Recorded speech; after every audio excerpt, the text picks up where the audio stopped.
The Man Who Knew Too Much, by G.K. Chesterton.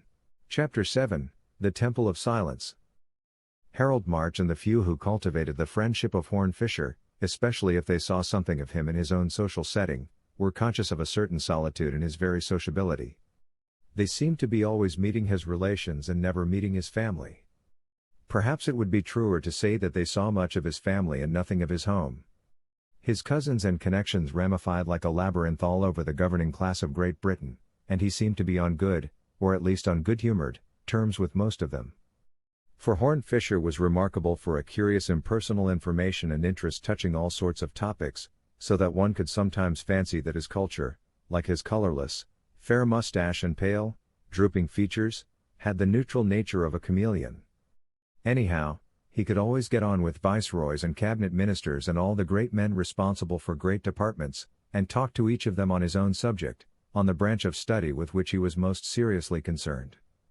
Thus he could converse with the Minister for War about silkworms, with the Minister of Education about detective stories, with the Minister of Labor about Limoges enamel, and with the Minister of Missions and Moral Progress, if that be his correct title, about the pantomime boys of the last 4 decades.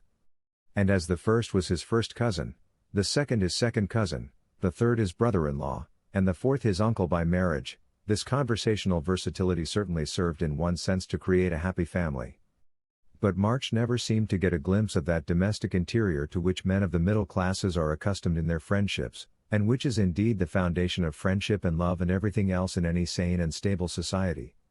He wondered whether Horne Fisher was both an orphan and an only child. It was, therefore, with something like a start that he found that Fisher had a brother, much more prosperous and powerful than himself, though hardly, March thought, so entertaining. Sir Henry Harland Fisher, with half the alphabet after his name, was something at the Foreign Office far more tremendous than the Foreign Secretary. Apparently, it ran in the family, after all, for it seemed there was another brother, Ashton Fisher, in India, rather more tremendous than the Viceroy. Sir Henry Fisher was a heavier, but handsomer edition of his brother, with a brow equally bald, but much more smooth. He was very courteous, but a shade patronizing, not only to March, but even, as March fancied, to Horne Fisher as well. The latter gentleman, who had many intuitions about the half-formed thoughts of others, glanced at the topic himself as they came away from the great house in Berkeley Square. "Why, don't you know," he observed quietly, "that I am the fool of the family?" "It must be a clever family," said Harold March, with a smile. "Very gracefully expressed," replied Fisher, "that is the best of having a literary training." "Well, perhaps it is an exaggeration to say I am the fool of the family. It's enough to say I am the failure of the family." "It seems queer to me that you should fail especially," remarked the journalist. "As they say in the examinations, what did you fail in?" "Politics," replied his friend. "I stood for Parliament when I was quite a young man and got in by an enormous majority, with loud cheers and cheering round the town. Since then, of course, I've been rather under a cloud." "I'm afraid I don't quite understand the 'of course,'" answered March, laughing. "That part of it isn't worth understanding," said Fisher. "But as a matter of fact, old chap, the other part of it was rather odd and interesting. Quite a detective story in its way, as well as the first lesson I had in what modern politics are made of. If you like, I'll tell you all about it." And the following, recast in a less elusive and conversational manner, is the story that he told. Nobody privileged of late years to meet Sir Henry Harland Fisher would believe that he had ever been called Harry. But, indeed, he had been boyish enough when a boy, and that serenity which shone on him through life, and which now took the form of gravity, had once taken the form of gaiety. His friends would have said that he was all the more ripe in his maturity for having been young in his youth. His enemies would have said that he was still light-minded, but no longer light-hearted. But in any case, the whole of the story Horne Fisher had to tell arose out of the accident which had made young Harry Fisher private secretary to Lord Saltoun. Hence his later connection with the Foreign Office, which had, indeed, come to him as a sort of legacy from his lordship when that great man was the power behind the throne. This is not the place to say much about Saltoun, little as was known of him and much as there was worth knowing. England has had at least 3 or 4 such secret statesmen. An aristocratic polity produces every now and then an aristocrat who is also an accident, a man of intellectual independence and insight, a Napoleon born in the purple. His vast work was mostly invisible, and very little could be got out of him in private life except a crusty and rather cynical sense of humor. But it was certainly the accident of his presence at a family dinner of the Fishers, and the unexpected opinion he expressed, which turned what might have been a dinner-table joke into a sort of small sensational novel. Save for Lord Saltoun, it was a family party of Fishers, for the only other distinguished stranger had just departed after dinner, leaving the rest to their coffee and cigars. This had been a figure of some interest, a young Cambridge man named Eric Hughes, who was the rising hope of the party of reform, to which the Fisher family, along with their friend Saltoun, had long been at least formally attached. The personality of Hughes was substantially summed up in the fact that he talked eloquently and earnestly through the whole dinner, but left immediately after to be in time for an appointment.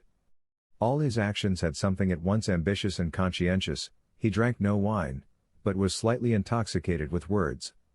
And his face and phrases were on the front page of all the newspapers just then, because he was contesting the safe seat of Sir Francis Verner in the great by-election in the West. Everybody was talking about the powerful speech against squirearchy which he had just delivered. Even in the Fisher circle everybody talked about it except Horne Fisher himself, who sat in a corner, lowering over the fire. "We jolly well have to thank him for putting some new life into the old party," Ashton Fisher was saying. "This campaign against the old squires just hits the degree of democracy there is in this county. This act for extending county council control is practically his bill, so you may say he's in the government even before he's in the House." "One's easier than the other," said Harry, carelessly. "I bet the squire's a bigger pot than the county council in that county. Verner is pretty well rooted. All these rural places are what you call reactionary. Damning aristocrats won't alter it." "He damns them rather well," observed Ashton. "We never had a better meeting than the one in Barkington, which generally goes constitutional. And when he said, 'Sir Francis may boast of blue blood, let us show we have red blood,' and went on to talk about manhood and liberty, the room simply rose at him." "Speaks very well," said Lord Saltoun, gruffly, making his only contribution to the conversation so far. Then the almost equally silent Horne Fisher suddenly spoke, without taking his brooding eyes off the fire. "What I can't understand," he said, "is why nobody is ever slanged for the real reason." "Hullo!" remarked Harry, humorously, "you beginning to take notice?" "Well, take Verner," continued Horne Fisher. "If we want to attack Verner, why not attack him? Why compliment him on being a romantic reactionary aristocrat? Who is Verner? Where does he come from? His name sounds old, but I never heard of it before, as the man said of the crucifixion. Why talk about his blue blood? His blood may be gamboge yellow with green spots, for all anybody knows. All we know is that the old squire, Hawker, somehow ran through his money, and his second wife's, I suppose, for she was rich enough, and sold the estate to a man named Verner. What did he make his money in? Oil? Army contracts? I don't know," said Saltoun, looking at him thoughtfully. "First thing I ever knew you didn't know," cried the exuberant Harry. "And there's more, besides," went on Horne Fisher, who seemed to have suddenly found his tongue. "If we want country people to vote for us, why don't we get somebody with some notion about the country? We don't talk to people in Threadneedle Street about nothing but turnips and pigsties. Why do we talk to people in Somerset about nothing but slums and socialism? Why don't we give the squire's land to the squire's tenants, instead of dragging in the county council?" 3 acres and a cow," cried Harry, emitting what the parliamentary reports call an ironical cheer. "Yes," replied his brother, stubbornly. "Don't you think agricultural laborers would rather have 3 acres and a cow than 3 acres of printed forms and a committee? Why doesn't somebody start a yeoman party in politics, appealing to the old traditions of the small landowner? And why don't they attack men like Verner for what they are, which is something about as old and traditional as an American oil trust?" "You'd better lead the yeoman party yourself," laughed Harry. "Don't you think it would be a joke, Lord Saltoun, to see my brother and his merry men, with their bows and bills, marching down to Somerset all in Lincoln green instead of Lincoln and Bennett hats?" "No," answered old Saltoun, "I don't think it would be a joke. I think it would be an exceedingly serious and sensible idea." "Well, I'm jiggered!" cried Harry Fisher, staring at him. "I said just now it was the first fact you didn't know, and I should say this is the first joke you didn't see." "I've seen a good many things in my time," said the old man, in his rather sour fashion. "I've told a good many lies in my time, too, and perhaps I've got rather sick of them. But there are lies and lies, for all that. Gentlemen used to lie just as schoolboys lie, because they hung together and partly to help one another out. But I'm damned if I can see why we should lie for these cosmopolitan cads who only help themselves. They're not backing us up anymore, they're simply crowding us out. If a man like your brother likes to go into Parliament as a yeoman or a gentleman or a Jacobite or an ancient Briton, I should say it would be a jolly good thing." In the rather startled silence that followed, Horn Fisher sprang to his feet and all his dreary manner dropped off him. "I'm ready to do it tomorrow," he cried. "I suppose none of you fellows would back me up." Then Harry Fisher showed the finer side of his impetuosity. He made a sudden movement as if to shake hands. "You're a sport," he said, "and I'll back you up, if nobody else will. But we can all back you up, can't we? I see what Lord Saltoun means, and, of course, he's right. He's always right." "So I will go down to Somerset," said Horn Fisher. "Yes, it is on the way to Westminster," said Lord Saltoun, with a smile. And so it happened that Horn Fisher arrived some days later at the little station of a rather remote market town in the west, accompanied by a light suitcase and a lively brother. It must not be supposed, however, that the brother's cheerful tone consisted entirely of chaff.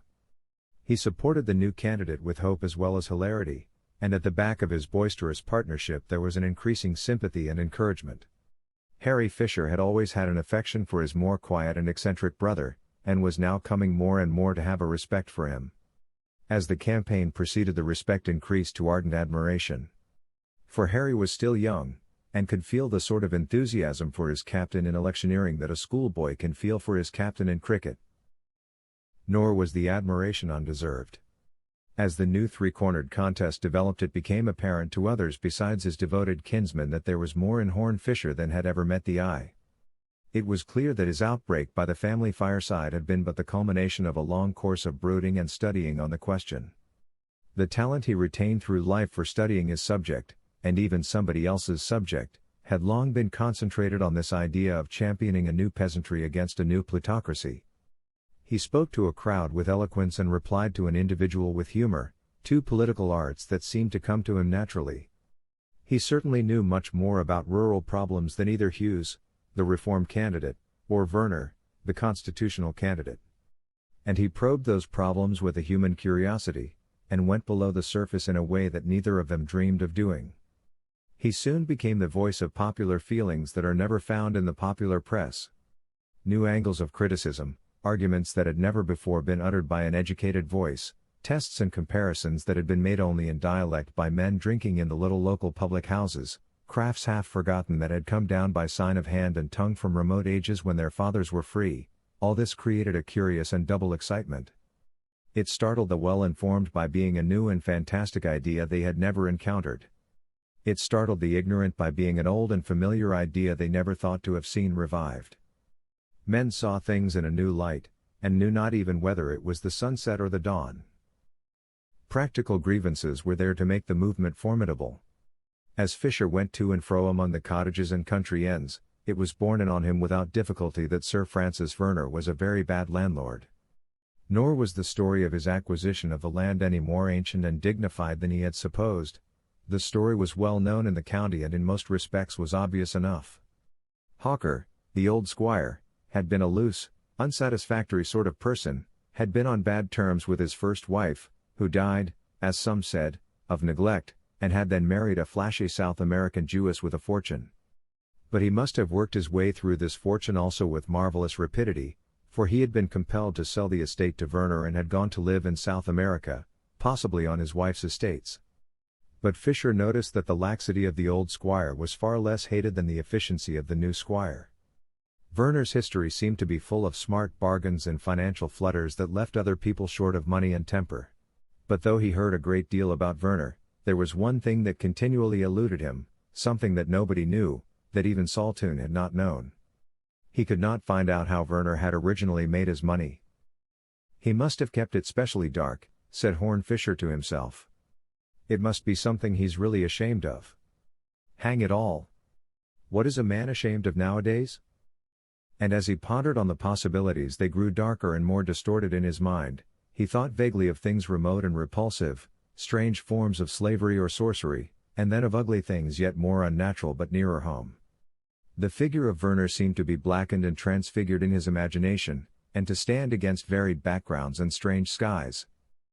As he strode up a village street, brooding thus, his eyes encountered a complete contrast in the face of his other rival, the Reform candidate. Eric Hughes, with his blown blonde hair and eager undergraduate face, was just getting into his motor car and saying a few final words to his agent, a sturdy, grizzled man named Grice. Eric Hughes waved his hand in a friendly fashion, but Grice eyed him with some hostility.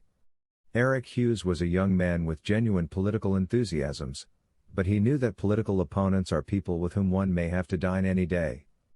But Mr. Grice was a grim little local radical, a champion of the chapel, and one of those happy people whose work is also their hobby. He turned his back as the motor car drove away, and walked briskly up the sunlit high street of the little town, whistling, with political papers sticking out of his pocket. Fisher looked pensively after the resolute figure for a moment, and then, as if by an impulse, began to follow it. Through the busy marketplace, amid the baskets and barrows of market day, under the painted wooden sign of the Green Dragon, up a dark side entry, under an arch, and through a tangle of crooked cobbled streets the two threaded their way, the square, strutting figure in front and the lean, lounging figure behind him, like his shadow in the sunshine.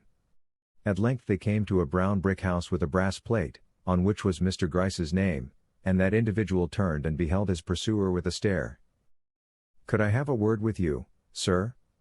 asked Horn Fisher, politely. The agent stared still more, but assented civilly, and led the other into an office littered with leaflets and hung all round with highly colored posters which linked the name of Hughes with all the higher interests of humanity. "Mr. Horn Fisher, I believe," said Mr. Grice. "Much honored by the call, of course. Can't pretend to congratulate you on entering the contest, I'm afraid. You won't expect that. Here we've been keeping the old flag flying for freedom and reform, and you come in and break the battle line." For Mr. Elijah Grice abounded in military metaphors and in denunciations of militarism. He was a square-jawed, blunt-featured man with a pugnacious cock of the eyebrow. He had been pickled in the politics of that countryside from boyhood, he knew everybody's secrets, and electioneering was the romance of his life. "I suppose you think I'm devoured with ambition," said Horn Fisher, in his rather listless voice, aiming at a dictatorship and all that. "Well, I think I can clear myself of the charge of mere selfish ambition. I only want certain things done. I don't want to do them. I very seldom want to do anything. And I've come here to say that I'm quite willing to retire from the contest if you can convince me that we really want to do the same thing." The agent of the Reform Party looked at him with an odd and slightly puzzled expression, and before he could reply, Fisher went on in the same level tones. "You'd hardly believe it, but I keep a conscience concealed about me, and I am in doubt about several things. For instance, we both want to turn Werner out of Parliament, but what weapon are we to use? I've heard a lot of gossip against him, but is it right to act on mere gossip? Just as I want to be fair to you, so I want to be fair to him. If some of the things I've heard are true, he ought to be turned out of Parliament and every other club in London. But I don't want to turn him out of Parliament if they aren't true." At this point the light of battle sprang into Mr. Grice's eyes and he became voluble, not to say violent. He, at any rate, had no doubt that the stories were true. He could testify, to his own knowledge, that they were true. Werner was not only a hard landlord, but a mean landlord, a robber as well as a rack renter. Any gentleman would be justified in hounding him out. He had cheated old Wilkins out of his freehold by a trick fit for a pickpocket. He had driven old Mother Biddle to the workhouse, he had stretched the law against Long Adam, the poacher, till all the magistrates were ashamed of him. "So if you'll serve under the old banner," concluded Mr. Grice, more genially, "and turn out a swindling tyrant like that, I'm sure you'll never regret it."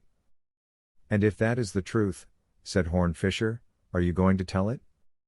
What do you mean? Tell the truth? Demanded Gryce. I mean you are going to tell the truth as you have just told it, replied Fisher. You are going to placard this town with the wickedness done to old Wilkins. You are going to fill the newspapers with the infamous story of Mrs. Biddle. You are going to denounce Werner from a public platform, naming him for what he did and naming the poacher he did it to. And you're going to find out by what trade this man made the money with which he bought the estate, and when you know the truth, as I said before, of course you are going to tell it.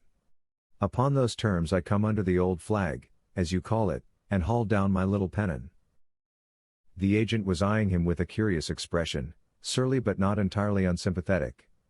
Well, he said, slowly, you have to do these things in a regular way, you know, or people don't understand. I've had a lot of experience, and I'm afraid what you say wouldn't do. People understand slanging squires in a general way, but those personalities aren't considered fair play. Looks like hitting below the belt. Old Wilkins hasn't got a belt, I suppose, replied Horn Fisher. Werner can hit him anyhow, and nobody must say a word. It's evidently very important to have a belt. But apparently you have to be rather high up in society to have one. Possibly, he added, thoughtfully, possibly the explanation of the phrase a belted earl, the meaning of which has always escaped me. I mean those personalities won't do, returned Gryce, frowning at the table. And Mother Biddle and Long Adam, the poacher, are not personalities, said Fisher, and suppose we mustn't ask how Werner made all the money that enabled him to become a personality. Gryce was still looking at him under lowering brows, but the singular light in his eyes had brightened. At last he said, in another and much quieter voice.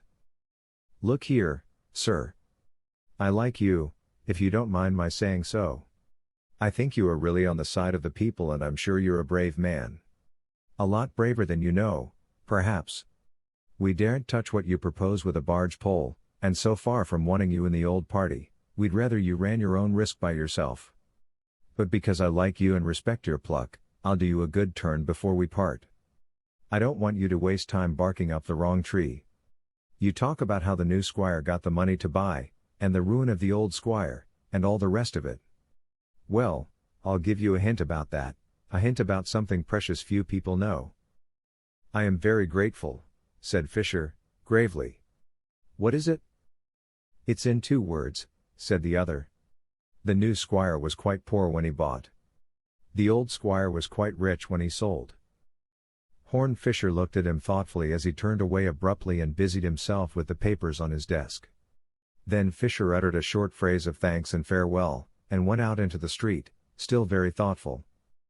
His reflection seemed to end in resolution, and, falling into a more rapid stride, he passed out of the little town along a road leading toward the gate of the great park, the country seat of Sir Francis Werner.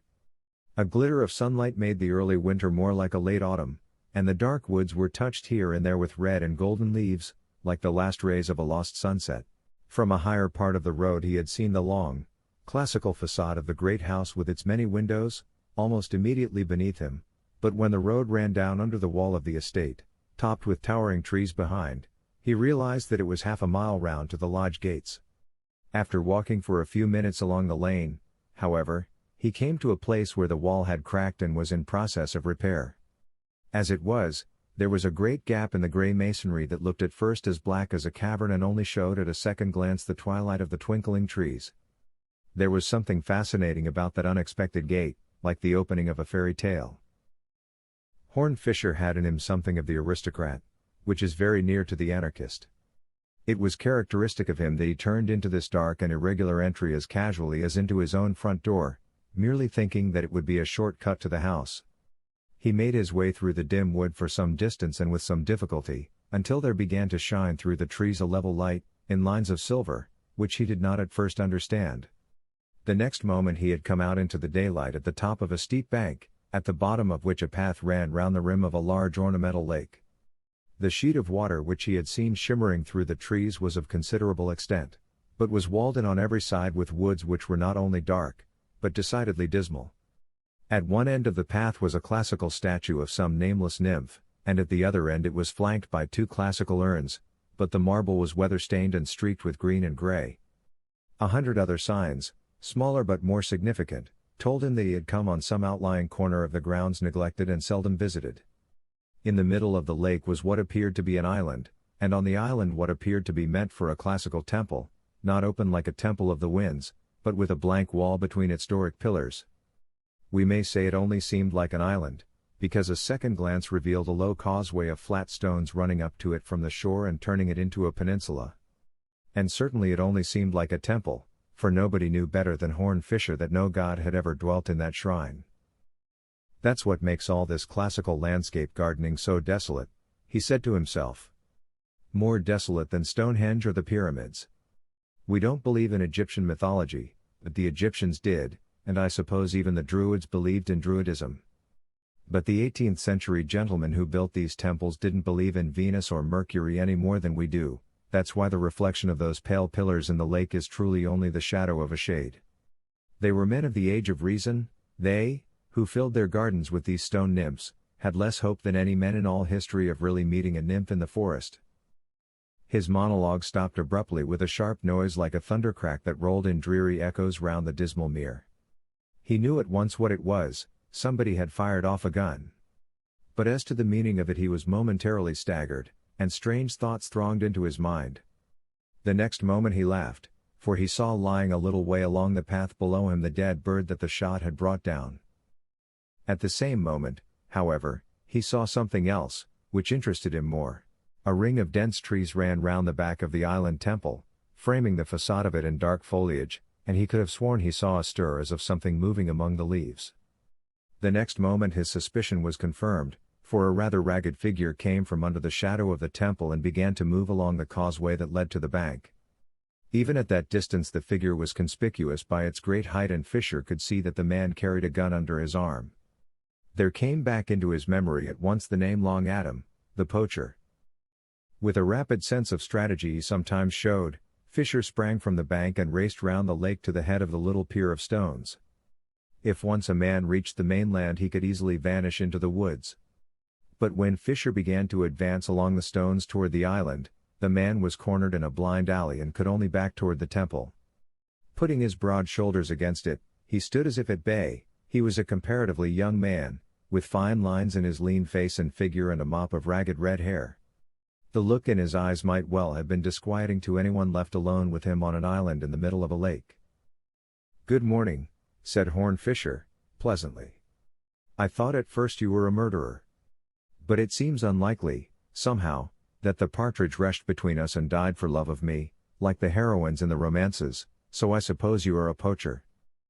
"I suppose you would call me a poacher," answered the man, and his voice was something of a surprise coming from such a scarecrow. It had that hard fastidiousness to be found in those who have made a fight for their own refinement among rough surroundings. "I consider I have a perfect right to shoot game in this place. But I am well aware that people of your sort take me for a thief, and I suppose you will try to land me in jail." "There are preliminary difficulties," replied Fisher. "To begin with, the mistake is flattering, but I am not a gamekeeper. Still less am I 3 gamekeepers, who would be, I imagine, about your fighting weight. But I confess I have another reason for not wanting to jail you." "And what is that?" asked the other. "Only that I quite agree with you," answered Fisher. "I don't exactly say you have a right to poach, but I never could see that it was as wrong as being a thief. It seems to me against the whole normal notion of property that a man should own something because it flies across his garden. He might as well own the wind, or think he could write his name on a morning cloud. Besides, if we want poor people to respect property we must give them some property to respect. You ought to have land of your own, and I'm going to give you some if I can." "Going to give me some land?" repeated Long Adam. "I apologize for addressing you as if you were a public meeting," said Fisher, "but I am an entirely new kind of public man who says the same thing in public and in private. I've said this to 100 huge meetings throughout the country, and I say it to you on this queer little island in this dismal pond. I would cut up a big estate like this into small estates for everybody, even for poachers. I would do in England as they did in Ireland, buy the big men out, if possible, get them out, anyhow. A man like you ought to have a little place of his own.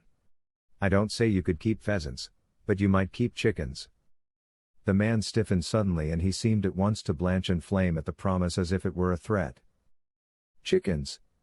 he repeated, with a passion of contempt. "Why do you object?" asked the placid candidate.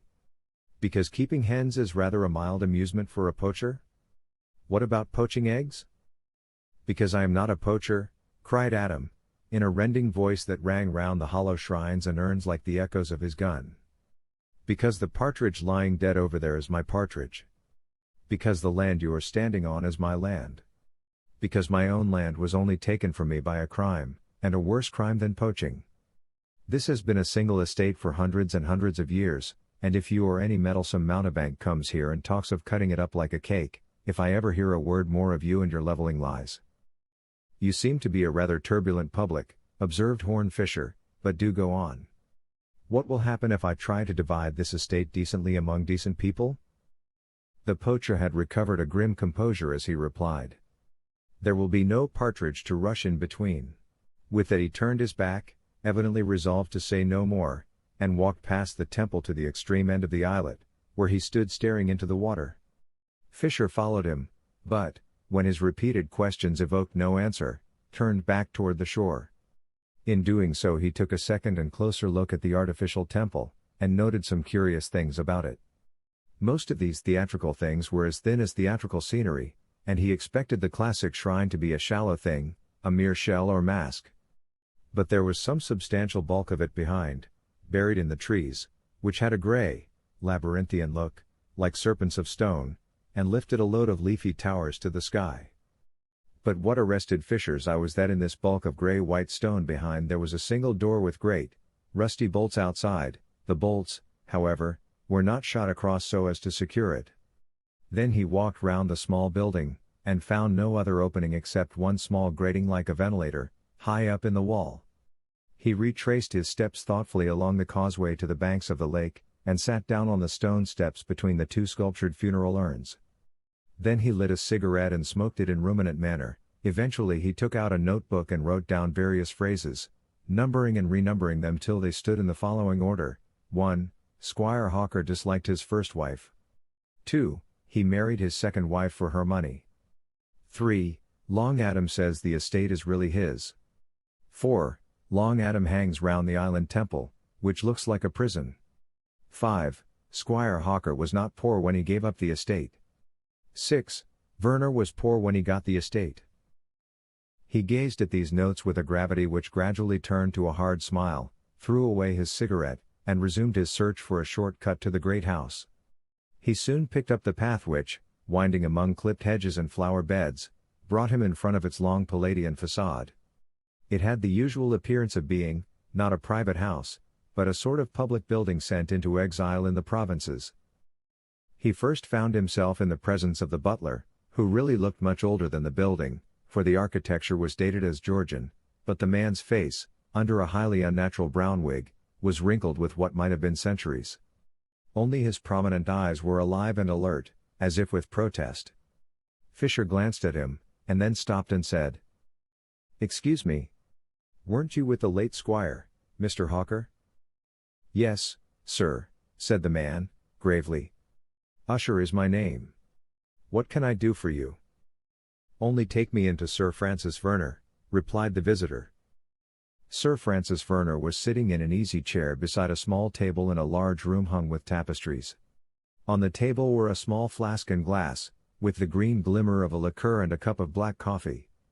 He was clad in a quiet grey suit with a moderately harmonious purple tie, but Fisher saw something about the turn of his fair mustache and the lie of his flat hair. It suddenly revealed that his name was Franz Werner. "You are Mr. Horn Fisher," he said. "Won't you sit down?" "No, thank you," replied Fisher. "I fear this is not a friendly occasion, and I shall remain standing." "Possibly you know that I am already standing for Parliament, in fact." "I am aware we are political opponents," replied Werner, raising his eyebrows. "But I think it would be better if we fought in a sporting spirit, in a spirit of English fair play." "Much better," assented Fisher. "It would be much better if you were English and very much better if you had ever played fair. But what I've come to say can be said very shortly. I don't quite know how we stand with the law about that old hawker story, but my chief object is to prevent England being entirely ruled by people like you. So whatever the law would say, I will say no more if you will retire from the election at once." "You are evidently a lunatic," said Werner. "My psychology may be a little abnormal," replied Horn Fisher, in a rather hazy manner. "I am subject to dreams, especially daydreams. Sometimes what is happening to me grows vivid in a curious double way, as if it had happened before. Have you ever had that mystical feeling that things have happened before?" "I hope you are a harmless lunatic," said Werner. But Fisher was still staring in an absent fashion at the golden gigantic figures and traceries of brown and red in the tapestries on the walls. Then he looked again at Werner and resumed, "I have a feeling that this interview has happened before, here in this tapestried room, and we are two ghosts revisiting a haunted chamber. But it was Squire Hawker who sat where you sit and it was you who stood where I stand." He paused a moment and then added, with simplicity, "I suppose I am a blackmailer, too." "If you are," said Sir Francis, "I promise you shall go to jail." But his face had a shade on it that looked like the reflection of the green wine gleaming on the table. Horn Fisher regarded him steadily and answered, quietly enough, "Blackmailers do not always go to jail. Sometimes they go to Parliament. But, though Parliament is rotten enough already, you shall not go there if I can help it. I am not so criminal as you were in bargaining with crime. You made a squire give up his country seat. I only ask you to give up your parliamentary seat." Sir Francis Werner sprang to his feet and looked about for one of the bell ropes of the old-fashioned, curtained room. "Where is Usher?" he cried, with a livid face. "And who is Usher?"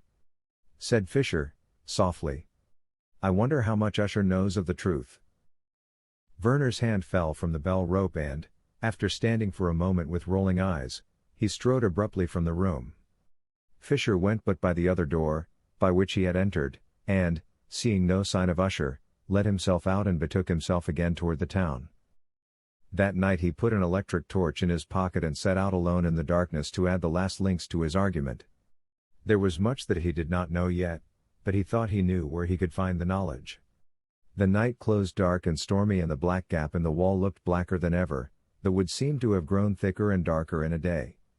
If the deserted lake with its black woods and grey urns and images looked desolate even by daylight, under the night and the growing storm it seemed still more like the pool of Acheron in the land of lost souls.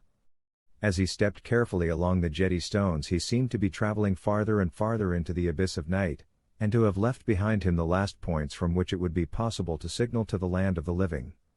The lake seemed to have grown larger than a sea, but a sea of black and slimy waters that slept with abominable serenity, as if they had washed out the world. There was so much of this nightmare sense of extension and expansion that he was strangely surprised to come to his desert island so soon. But he knew it for a place of inhuman silence and solitude, and he felt as if he had been walking for years. Nerving himself to a more normal mood, he paused under one of the dark dragon trees that branched out above him, and, taking out his torch, turned in the direction of the door at the back of the temple. It was unbolted as before, and the thought stirred faintly in him that it was slightly open, though only by a crack. The more he thought of it, however, the more certain he grew that this was but one of the common illusions of light coming from a different angle. He studied in a more scientific spirit the details of the door, with its rusty bolts and hinges, when he became conscious of something very near him, indeed, nearly above his head. Something was dangling from the tree that was not a broken branch.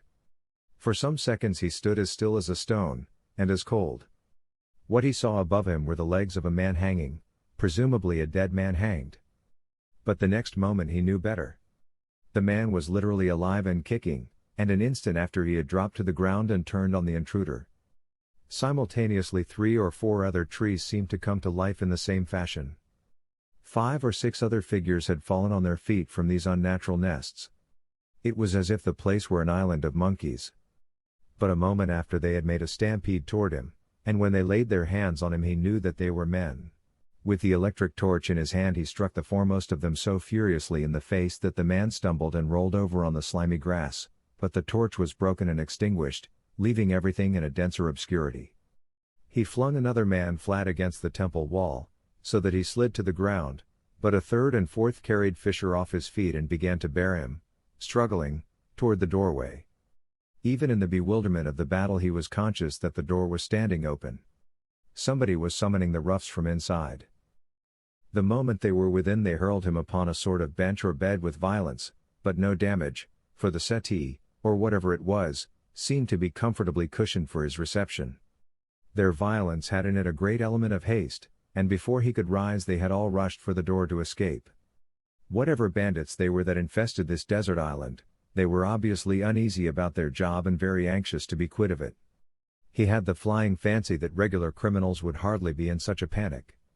The next moment the great door crashed to and he could hear the bolts shriek as they shot into their place, and the feet of the retreating men scampering and stumbling along the causeway. But rapidly as it happened, it did not happen before Fisher had done something that he wanted to do. Unable to rise from his sprawling attitude in that flash of time, he had shot out one of his long legs and hooked it round the ankle of the last man disappearing through the door. The man swayed and toppled over inside the prison chamber, and the door closed between him and his fleeing companions.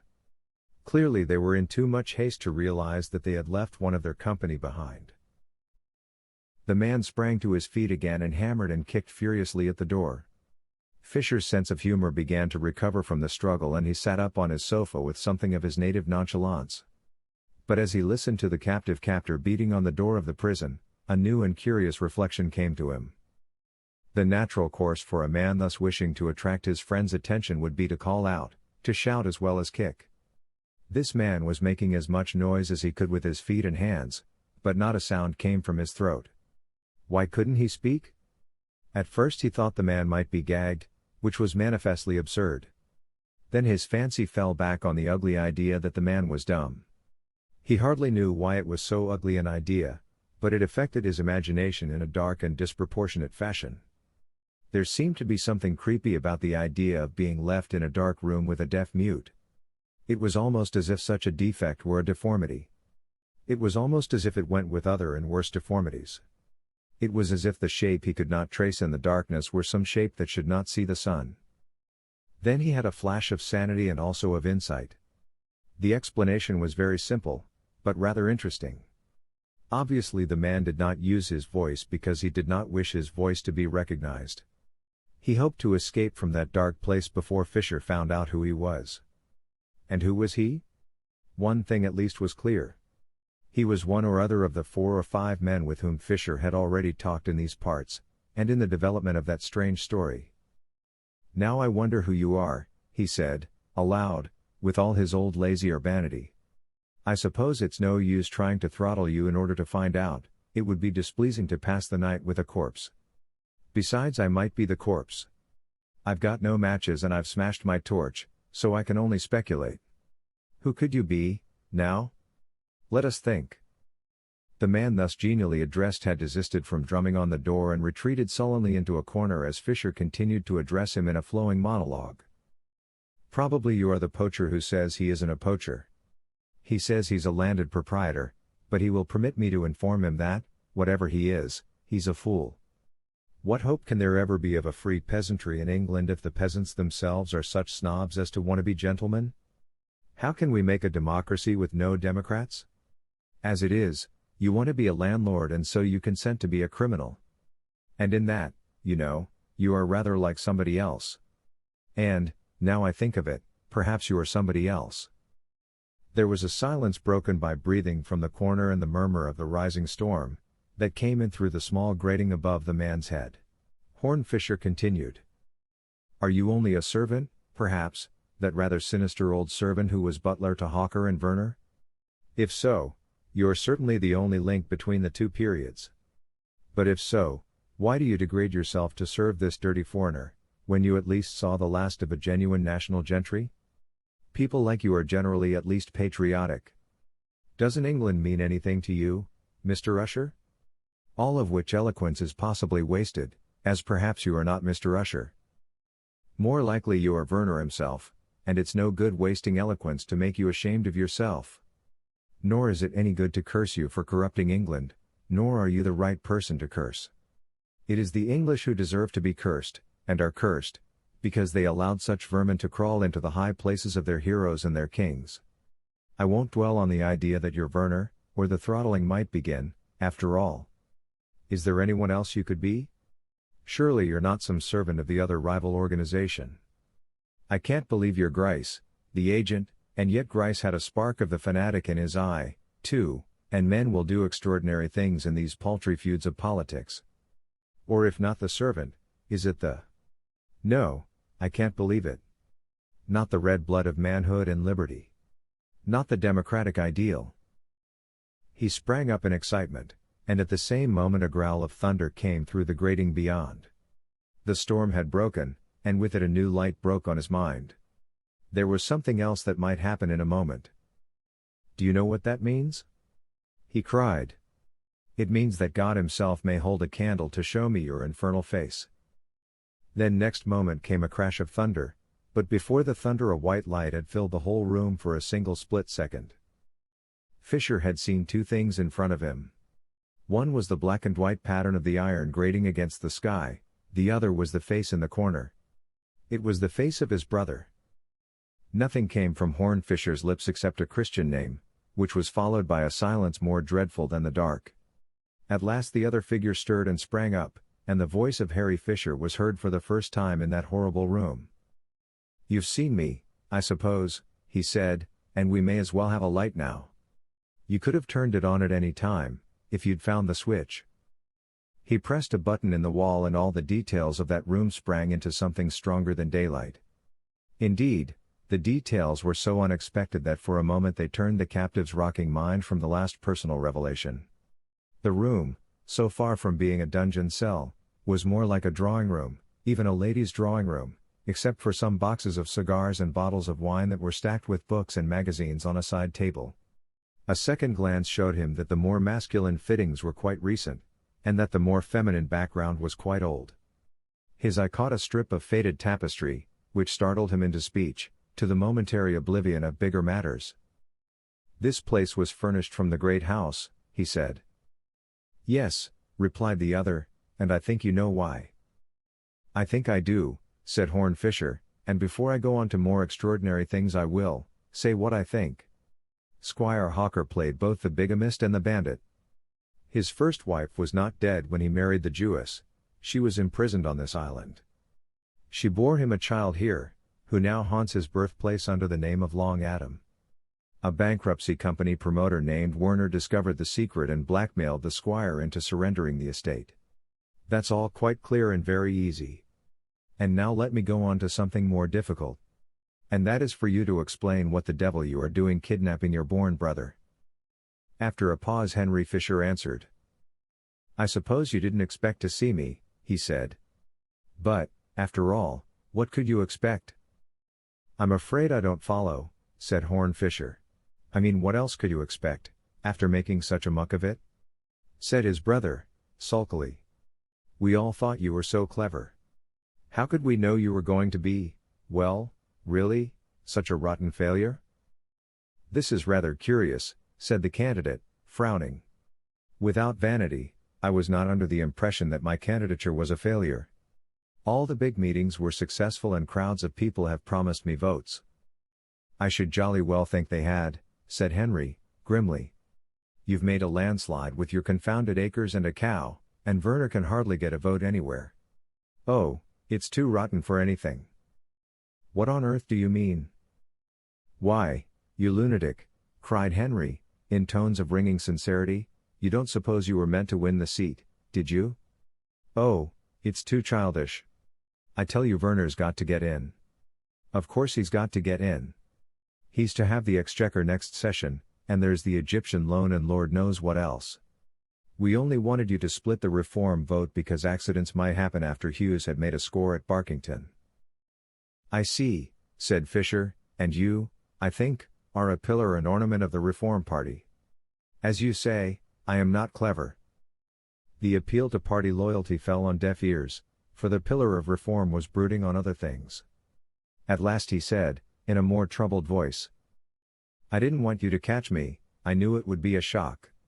But I tell you what, you never would have caught me if I hadn't come here myself, to see they didn't ill-treat you and to make sure everything was as comfortable as it could be. There was even a sort of break in his voice as he added, I got those cigars because I knew you liked them. Emotions are queer things, And the idiocy of this concession suddenly softened Horn Fisher like an unfathomable pathos. "Never mind, old chap," he said, "we'll say no more about it. I'll admit that you're really as kind-hearted and affectionate a scoundrel and hypocrite as ever sold himself to ruin his country. There, I can't say handsomer than that. Thank you for the cigars, old man. I'll have one if you don't mind."